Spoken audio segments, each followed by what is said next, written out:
Hello, gorgeous Her Drive audience. I'm very pumped for another in-depth, vulnerable conversation with today's guest. Her name is Wendy Cole, and Wendy is a transition mentor, and we'll dive into what all of that means and her personal journey through mental, emotional, and physical transformation. So, without further ado, hello, Wendy. How are you? Hi, Cynthia. I'm doing great. And thank you for having me today. Absolutely. It's always a joy to have the true honor of witnessing, hearing someone else's story, and then of course sharing it out to others who get so much, I don't know how to describe it, like positive impact or, a wink or nod at some of their own challenges, or even, like an at a girl at the experiences that they've gone through and can relate to and to the guest, because we're all on this journey together and walking each other forward in a sense. So I'm very excited to have you here. And I would love first to dive into what it is that you do, because I think that's going to open up so many other talking points. So, what is a transition mentor? I work with people who are going through significant life changes. Mm, My focus is guiding them through this with to find self-acceptance and personal growth. And the clients that I assist are typically people who are transgender, who are transitioning from their gender assigned at birth to the opposite to live full time. mhm, I also work with parents of transgender to give them a framework and help them understand what this, or at least have a better understanding and perspective of what this is all about. I also have worked with women who are like leaving corporate life and going into entrepreneurial work, and they are struggling with imposter syndrome and a lot of self-doubt, and I'm particularly well suited to help with that. I got into this from my own life experience.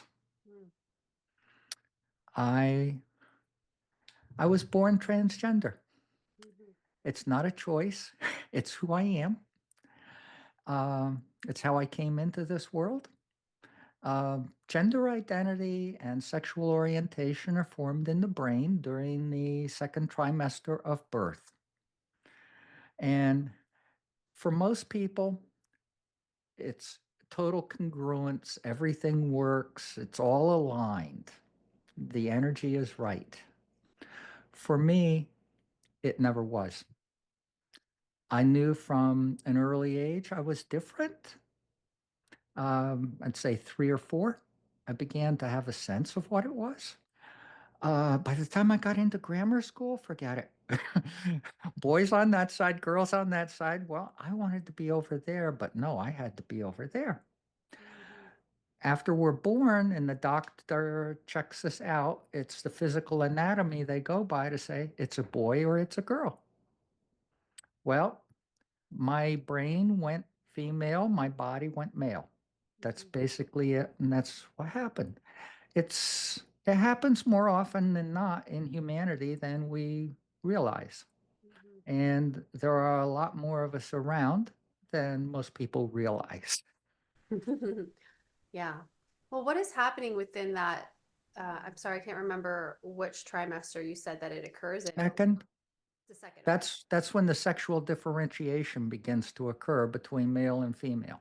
Got it. So what's the scientific explanation that's occurring in that, where I don't want to say the normal, I don't want to use that word, but for a I, better word, like the the standard path, right, deviates. I'm sorry, could you repeat What that? is what is happening like biochemically in that second trimester where things don't align as intended? Um, they don't really fully comprehend that yet. Okay. Mm-hmm. It's very much in depth in the brain Mm-hmm. as to how those things are formed. Yeah. Well, I know there's a lot of arguments that are, people that argue that it's has something to do with microplastics and environmental impacts on the mother and whatever's happening in her body. But I certainly don't know. So you're saying that experts still haven't been able to pinpoint it exactly. Not really, no. I see. Hmm. There's a there's a there's a lot that science doesn't understand. Fair. But as far as the human mind goes, Hmm. um, that's pretty much set in stone, and it was there, and it doesn't go away. Hmm. Um, by age 10, I couldn't take it anymore, and I told my parents, which got me taken to a psychiatric center where I was threatened with being committed and fixed at Oh. age 10. Hmm. And this is That a began the repression. I see. But in that, sorry to interrupt you, but I think this is a really key moment in your story that you had the bravery to step forward at a young age. And I imagine this was at a period where that this was not a common topic of Oh, God, no. talking about, right? Where in the you're an American, I'm guessing, and Yes, working in the I States. grew up in upstate New York, Fishkill, New York, about 50 miles north of New York City along the Hudson River. Hmm. And it was late 1950s that I told my parents that I was really a girl. Hmm. And that was the first time I heard a psychiatrist say, not to me, but to my parents, oh, once he has a career, he has a wife, he has a house and a family, he'll forget all about being a girl. And I knew that was wrong. Hmm. I said, no, that's how I feel.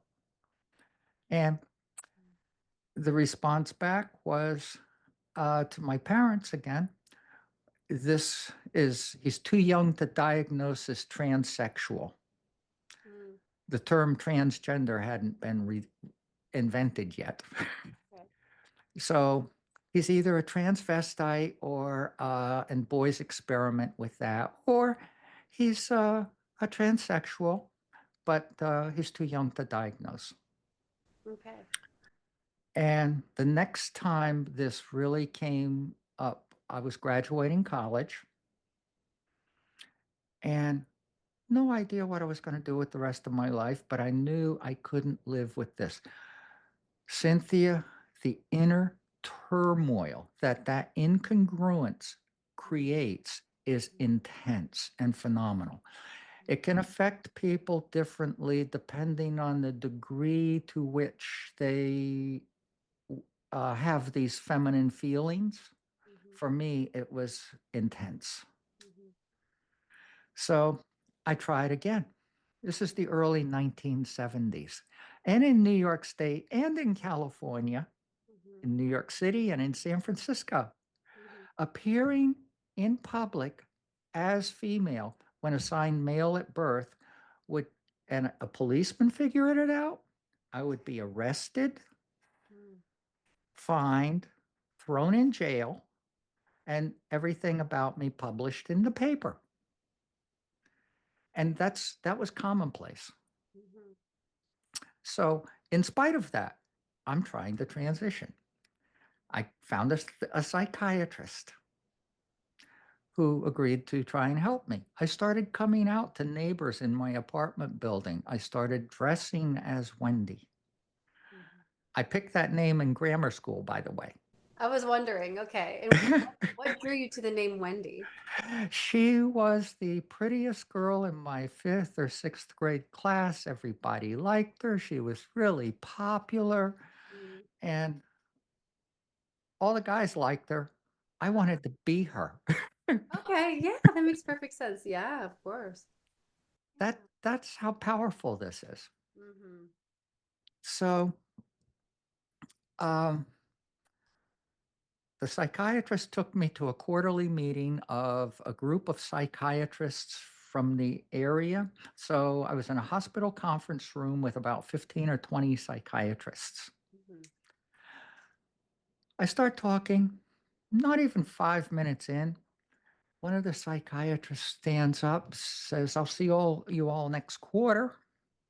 I'm done here today." Turns and looks at me and said, "You're a freak. You should move to New York City and turn tricks like the rest of them." Oof.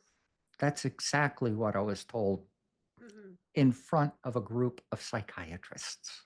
Wow. That's when I discovered from my psychiatrist that my diagnosis, as far as the medical community was concerned, psychological condition, no treatment, no cure. Mm. They were right about the no treatment, no they were right about the no cure part of it. Yeah. Mm. Treatment, well, I had to wait for 2012 for that to happen. Mhm. That's when the diagnostic code changed as far as the medical profession was concerned. Mhm. Up until then, there were surgeons out there that would do surgeries, but it was usually in clinics, and there were very, very few. And it wasn't something that was recognized by the medical profession. Right. So I imagine there wasn't a lot of research done on how to do such surgeries properly. Right. Mhm. Mhm. And there was a lot of foreign influence into the surgeries too. Like um, Thailand had been doing them for a long time. Mhm. Another place that people would go out of the country was either Mexico or Montreal, Canada. Oh, okay. I didn't know that about Canada. Mhm. I forget the name of the doctor up there, but he was there for quite a while. Mhm. But in this country, no, forget it. Mhm. Um, as of 2012, hormone replacement therapy, psychological therapy, and any necessary surgeries became the way it was. And what was the climate? What caused that climate shift within our society to open up those options? Um, an organization called the World Professional Association for Transgender Health, short name WPATH. Okay, so they were lobbying, I'm guessing. Very much so. Hmm. And I think 2012 was version 7 of their guidelines that finally did it for the medical profession. Hmm. And nowadays, just about every major university hospital around the country has somebody that does these kinds of surgeries. Hmm. And I know there's a lot of talk about the surgeries, but I've never heard anyone talk about the actual procedures and what's being done depending on the gender one is being transitioned from and then into. Can we touch on that a little bit? Sure. My surgery was done in 2017 by Dr. Rachel Blubond and Dr. Lee Zhao at NYU Medical Center. Hmm. Love Manhattan. Always have. Grew up north of it. Wow. Greenwich Village was my playground. Hmm. Oh, yes. So I you go through the usual screening and the wait process just for that. Hmm. Then you wind up going through at least another year or more wait for the surgery date. I went into surgery at about a quarter of 6 in the morning. I got to the hospital. I go in. I meet with the anesthesiologist. Couldn't wait for this. I mean, this is like something I dreamed of my entire life. And Dr. Bluebond popped her head in and said, "Hi, Wendy, you ready?" Yep, born ready. I went in. There was a table, lots of machines. The operating table is Y-shaped, legs on one side, on each one of the legs. Hmm. Um, and there's all these other machines around. And Dr. Lee um, is also the expert robot in robotic surgery at NYU, as well as a urologist. And Dr. Bluebonnet is the plastic surgeon. So what they wind up doing is basically taking everything from the male genitals, Mhm. um, the the gonads get tossed, they're gone. Um, Everything else is pretty much reused to Okay. create the new vagina. Mhm. With the where the robotics and their techniques come in is there's a little slit that goes in above the navel and they inflate your abdomen. And when they're creating the new vagina, Mhm. um, they go inside Okay. and pull it into place and position it and secure it in place that way using the robotic surgery, Mhm. which I think my experience and a lot of the other girls that I know that had that surgery there didn't have the extreme pain from it. I had minor discomfort. I didn't have any narcotic painkillers after surgery. Wow. I had surgery on Thursday. I was up walking the hospital floor on Saturday, Wow. all wired up and everything. They use something called a wound vac. Okay. And what it does is it creates a negative pressure inside the new vagina. And that's what drains out any of the things, bloods or anything else during the healing process while you're still there in the hospital. I was in there from Thursday till Tuesday. Got Yeah. discharged on Tuesday. Mhm. Had no problem sitting. Had no problem standing, walking, or anything. Mhm. Just had to take it easy. Yeah, I would imagine so. Mhm. But I got home, I rested on Wednesday, and on Thursday, I was hanging out at a local place talking with my friends Beautiful. So, 7 days after, yeah. which is not normal. So when you say it's not normal, is that because in other hospital systems they just don't have that level of expertise or the robotics or why is that It's um, a difference in techniques. That's all I can say. okay, okay. Um, well, I had one client who, the place where she had her surgery, she was not permitted to drive for at least a month and a half. Okay. And she had a lot of pain, a lot of discomfort. Mm-hmm. And that seems to be more the case of a lot of discomfort. I see. But I didn't have that. And I know quite a few other people that didn't either. Mm-hmm. Well, I'm very pleased for you that you had such a positive experience. And I'm curious how, in going through this process, we'll just say, like, at a young age, knowing you're different and wanting to be on the girl side of the experiences and having these feminine desires to where you are now, how has this entire transition period impacted you psychologically? And how did you find the fortitude to be brave and be who you were despite all of the risk associated with being authentic to yourself? That is definitely a very good question. And what I wound up doing was I repressed this for 4.5 decades. Mm-hmm. Yes, I got married. I did all the checkbox stuff. Mm-hmm. Have a career, have a wife, have a family, all of that. And 4 years into it, I knew it wasn't working. I was more stuck and more miserable than I ever dreamed of. And all the way through that, I found ways of coping with this. Mm-hmm. My career in technology was a big piece of it because I could immerse myself in my computer work Mm-hmm. for 10, 12, 14 hours a day Gosh, and okay. distract this. We all need distractions. By the time I got to 2015, I had gone through a period in late 2014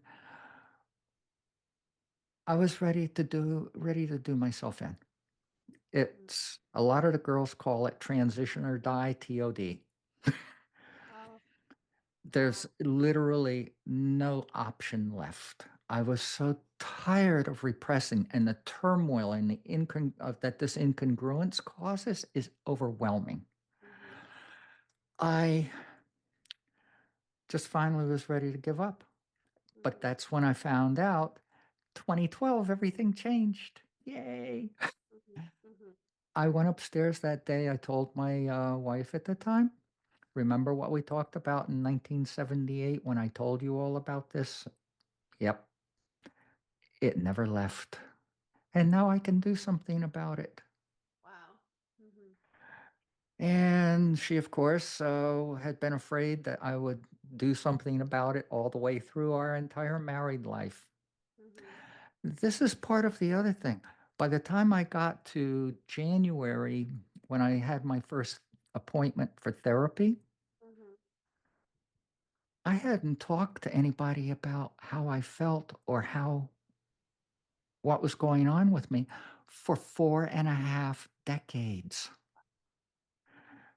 That brief time in my married life when I talked to my wife about it was pretty much the only time.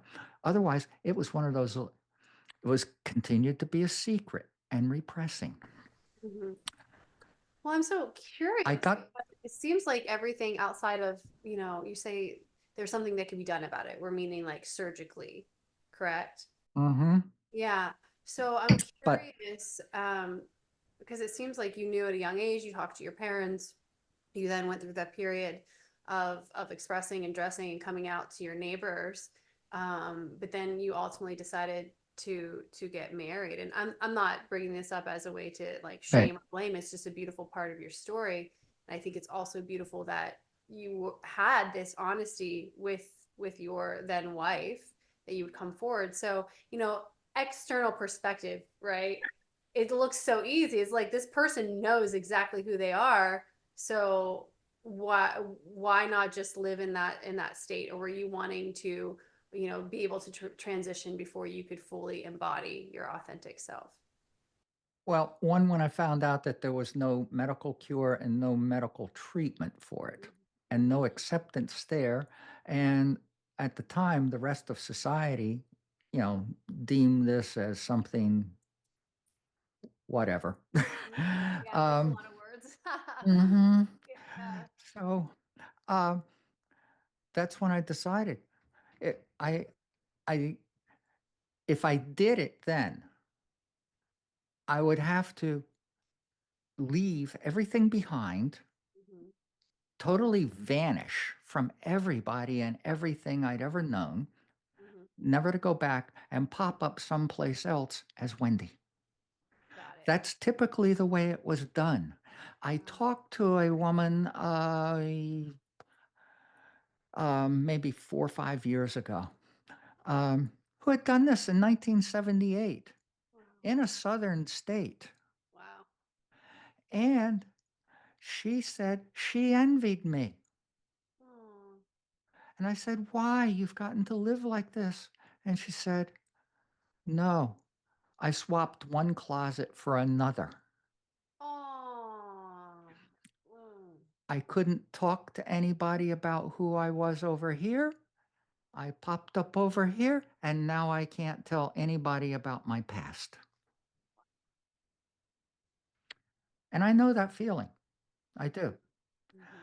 But as I got into 2015 and I got to my first therapy appointment, I poured my heart out.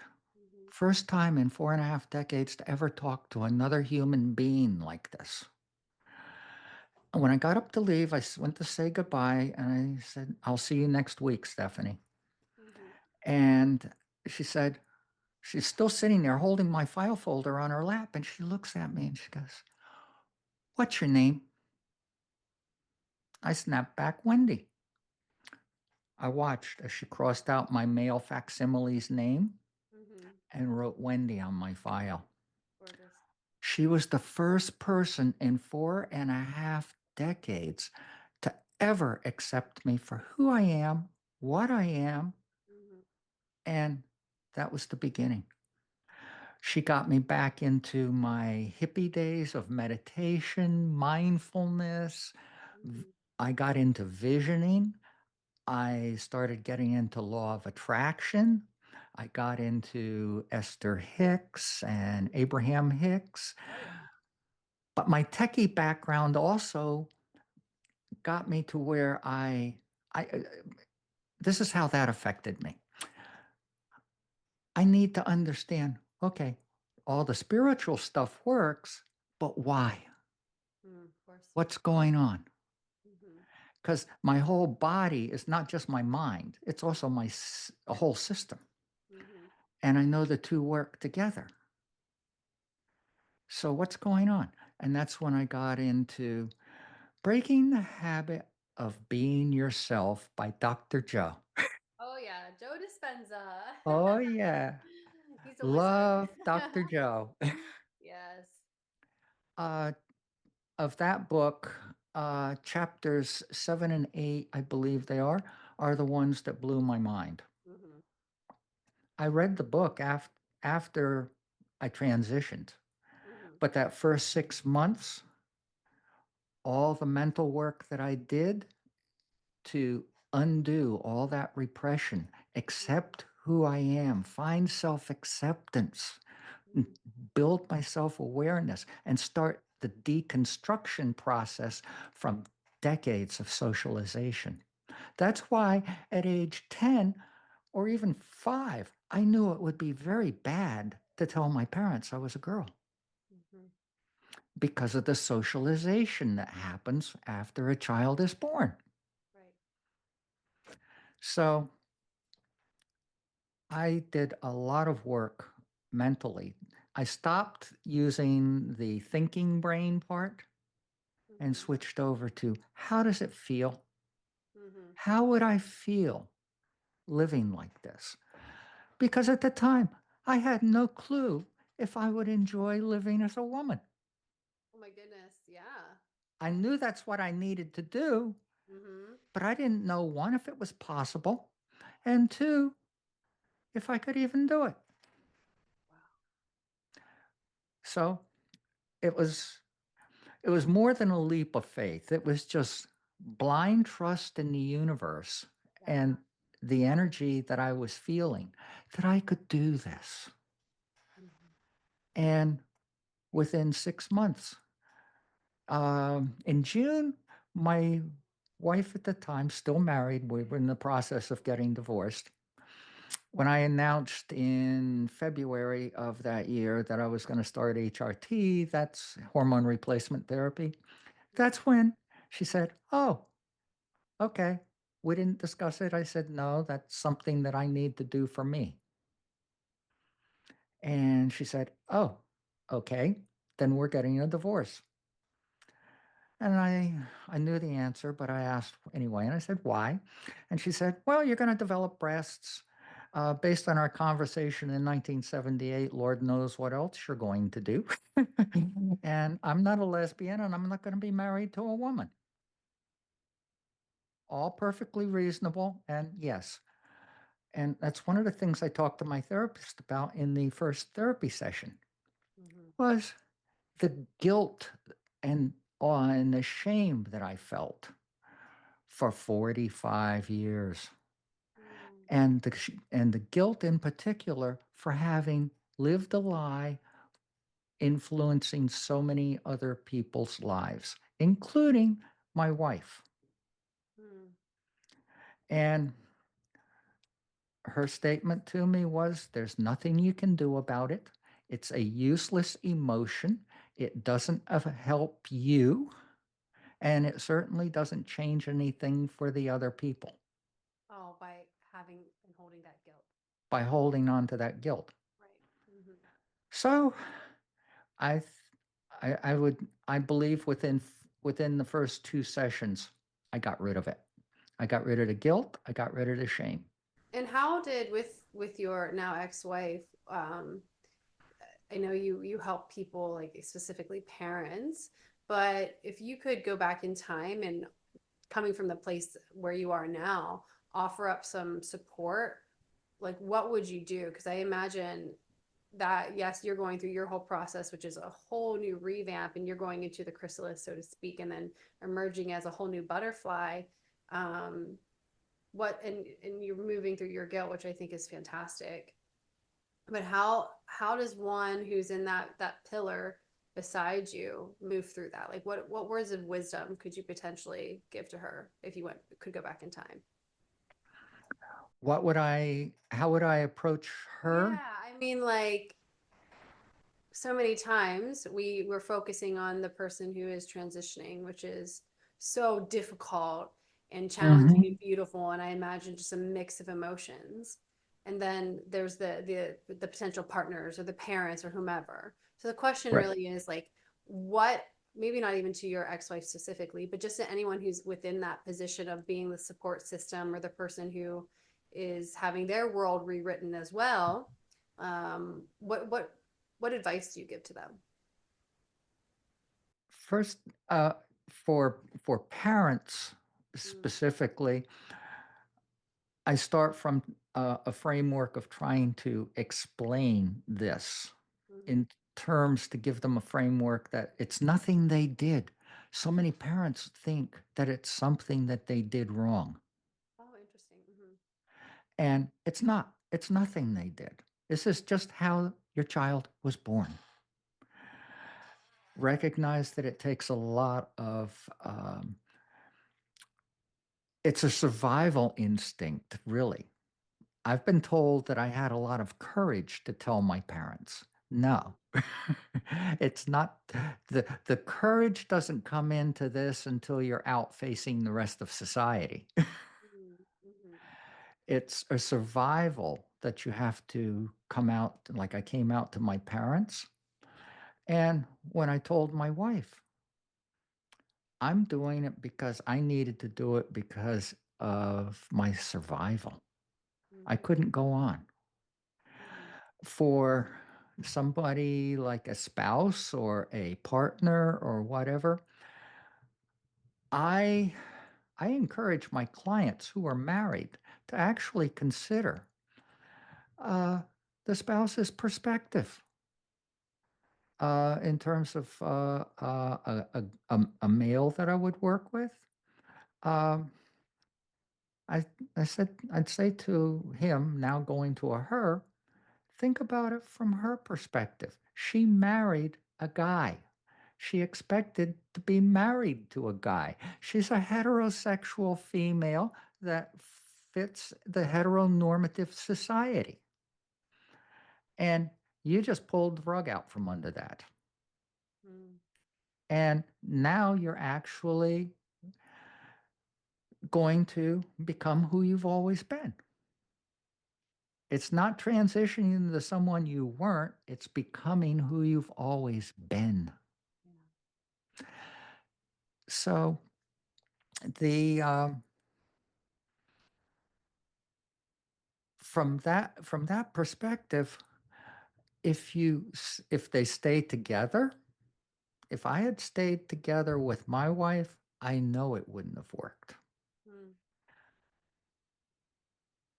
Spouses tend to want to put um, conditions, or they have things that they prefer you didn't do.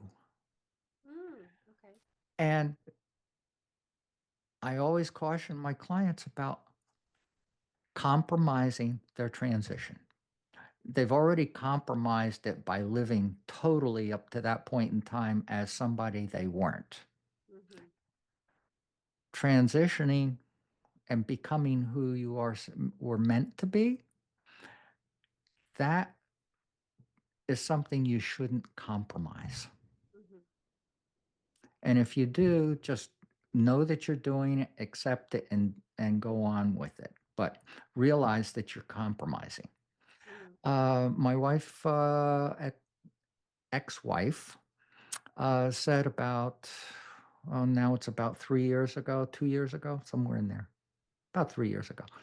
She said, it's great that you moved away and lived on your own because you never would have transitioned as well had you Wow. stayed with me. Mm-hmm. I said, I know. We would have been negotiating everything I did. Yeah. And that's just it. Mm-hmm. So I know people try to stay together, and, this is you're, I actually have been told by some people, well, I'm going to be the same person. I said, well, if you're doing it right, no, you're not. Yeah. Yeah. But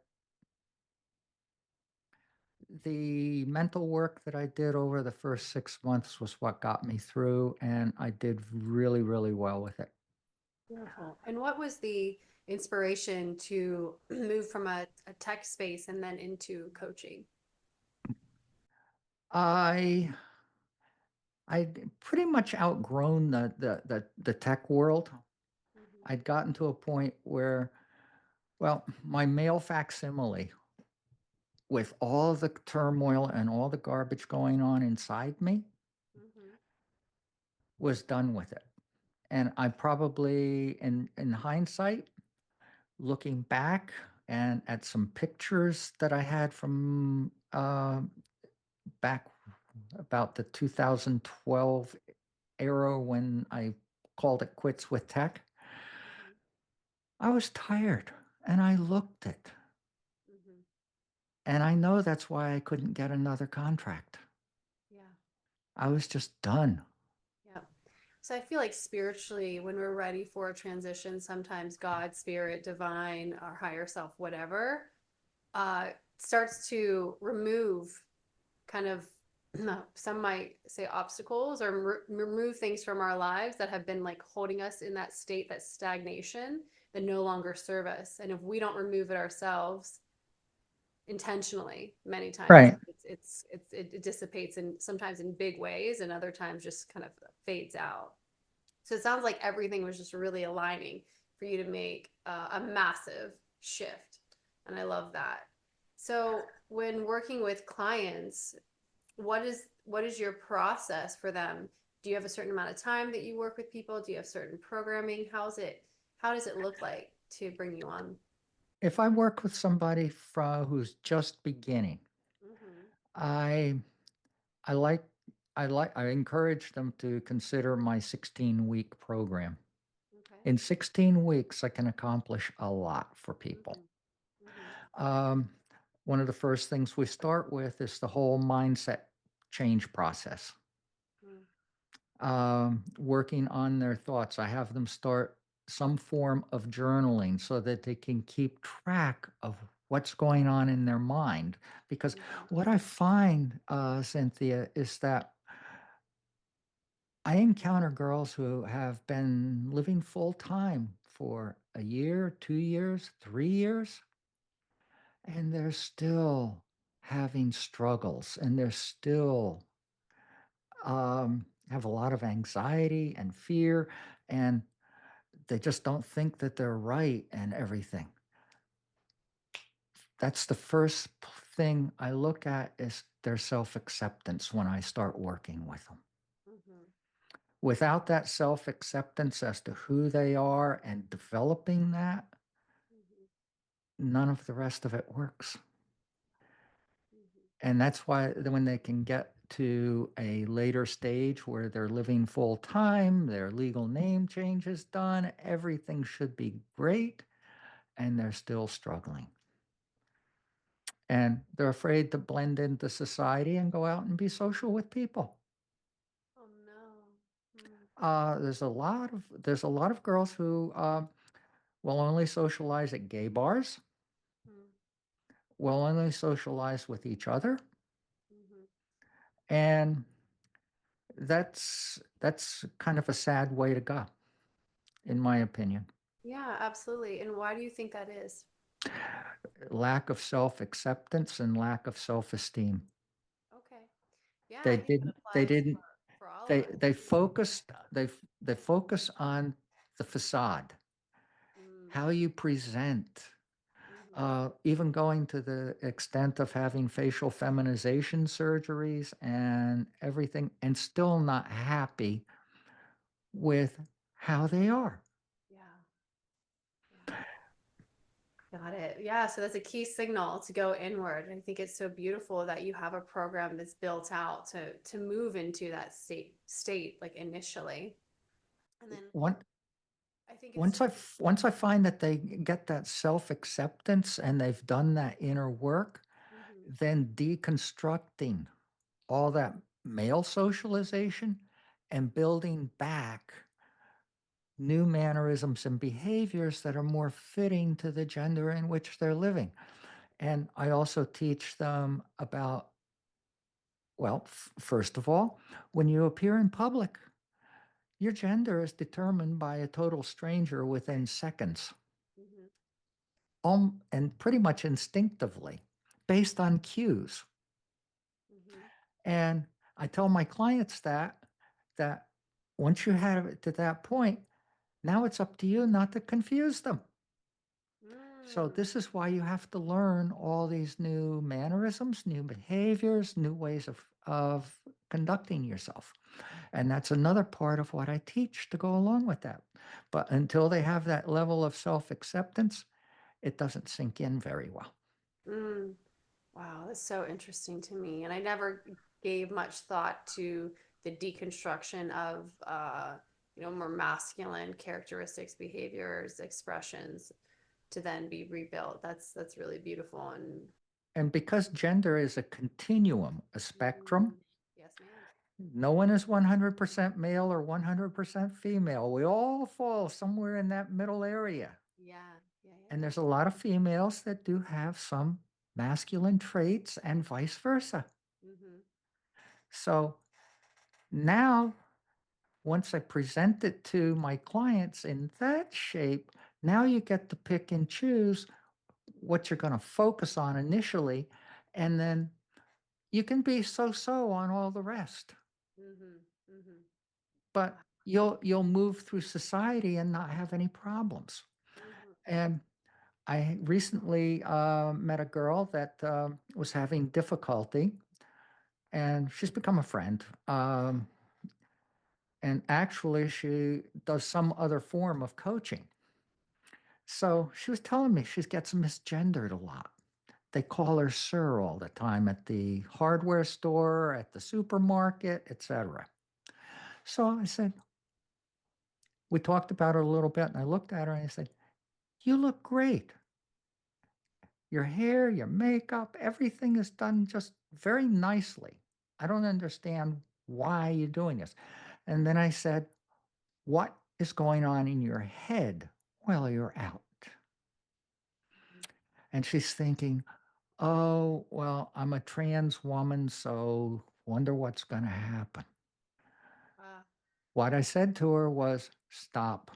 Drop that word trans from your vocabulary. mm-hmm. You're living as a woman. Mm-hmm. Own it. Mm-hmm. Be it. Embrace it." Mm-hmm. And calling yourself a trans woman makes you feel different. And then that's the energy that you're making inside yourself. And you're putting that out, and others can sense that you're feeling something different. Mm-hmm. So stop Mm. and shift your thoughts to, yes, I'm just out like any other woman, just doing my thing. I got a phone call from her about a month and a half later or so. "Wendy, it works. I don't get misgendered anymore." I said, "Yes, that's your energy. You were bringing it on yourself." Wow. I mean, that's such a powerful example of the mind, right?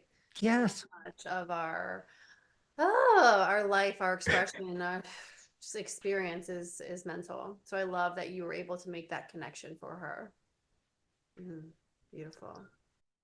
it's, I am convinced that the human mind can not only repair the body like Dr. Joe demonstrates Mhm. and writes about and talks about, but I also did it for myself. I weighed 70 pounds more. Mhm. My blood work was terrible and I was type 2 diabetic. That's all those emotional thoughts I was carrying for decades. The way the mind communicates with the body is through the body chemistry. The Mm, hypothalamus with the neuropeptides, other glands in the body secrete other chemicals, and we're drug manufacturers. mhm. And depression, anxiety, fear, shame, guilt, highly addictive emotions. You can become addicted to being depressed. Absolutely. So I came to realize very early on when I started working on my own mindset that changing my emotions was going to change the body chemistry Mhm. and it would change how I feel. And life is about feeling good. Yep. And it's also about possibilities. Mhm. And it's our beliefs that can enable us to achieve what's possible for us or completely shroud them from our vision and we'll never see what's possible. Mm. But that all ties back to our emotions and our body chemistry. Mhm. So once I got my chemistry straightened out and everything, I started taking care of myself. I cared about who I was. The weight came off. The blood work comes back perfect now. And the doctor took me off all my meds and no longer type 2 diabetic. Glorious. I was ravaging my body with all those negative emotions that I was carrying. Absolutely. And it's just this constant feedback loop. It just keeps going and going until you break that the chain Mhm. within that system. And I think it's so beautiful that you made such a brilliant leap by recognizing it and making those shifts. And I'm curious, because this is my favorite question to ask, and every guest gets asked this, is if you could go back in time and give a younger you some words of wisdom, what age would you go to and what would you say? Well,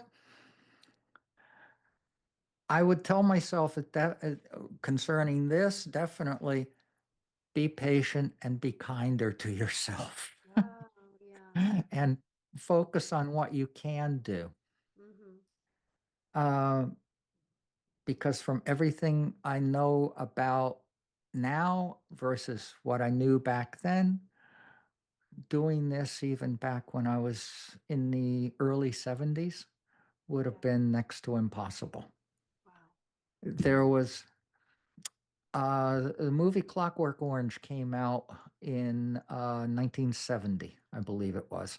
And Wendy Carlos, who transitioned, wrote these musical score to it. Mm-hmm. And when I found that out, I'm going, wow. But you see, things are different if you are a celebrity, if you have means.